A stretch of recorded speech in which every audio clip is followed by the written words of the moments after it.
mereka akan menyiapkan kardus ekstra besar supaya ada kursi untuk AHY.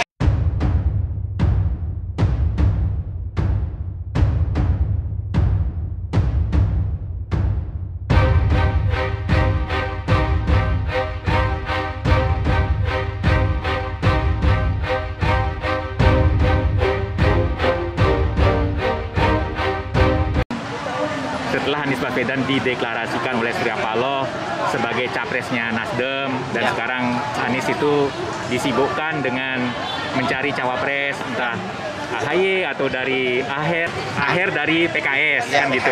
Nah, tetapi ada yang juga bilang bahwa sepertinya Anies Baswedan ini bagaimana nih, apakah akan mulus perjalanannya menjadi capres atau enggak nih?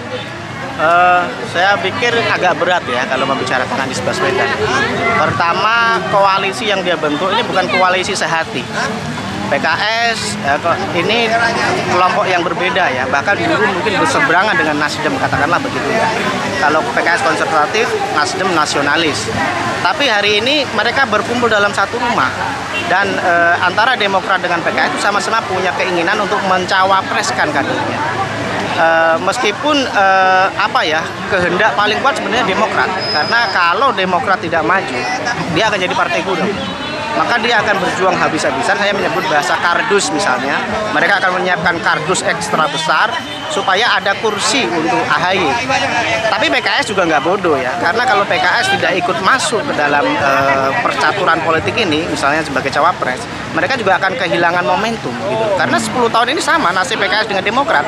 Jadi ini pertarungan yang sangat keras, dan meskipun kalau saya melihat, kalau dilihat dari logistik tentu Demokrat lebih besar ya, dan Demokrat mungkin akan melakukan banyak hal ya agar kursi ini tidak direbut oleh PKS. Meskipun demikian, langkah Anies itu nggak akan mudah, karena ini bukan koalisi hati maksud saya tadi ya. Ini koalisi yang dipaksakan karena tidak ada pilihan lain. Jadi Nasdem ini kan dia punya keinginan, dia punya target melampaui Golkar ya di Pileg 2024 nanti. Artinya bahwa untuk mencapai itu maka dia harus jadi pemain kunci. Oleh karena itu Nasdem mendeklarasikan terburu-buru itu karena itu. Kalau dia terlambat sedikit, Anies majunya dari PKS, Nasdem dapat apa kan gitu kira-kira. Gitu ya? Iya, jadi dia mencuri start, dia ajukan Anies supaya dia jadi pemain kunci, supaya targetnya untuk menang pemilu mengalahkan Golkar itu bisa terjadi. Tapi itu di atas kertas ya. Saya melihat hari ini survei Nasdem jeblok gara-gara ngangkat Anies, karena dia basisnya nasionalis. Orang yang angkat Anies pastinya PKS, itu cocok. Di sana mungkin jadi pahlawan dia. Tapi ketika Nasdem mengangkat Anies, suaranya hancur, jeblok. Sementara ceruk suara dari kelompok Islam ya, terutama yang konservatif, enggan masuk ke Nasdem, mereka lebih cocok di PKS. Jadi saya pikir ini nggak akan mudah ya. Perjalanan Anies akan banyak ganjalan, tapi akan kita lihat.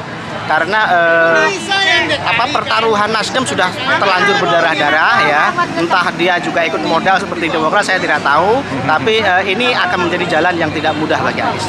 Saya pikir gitu.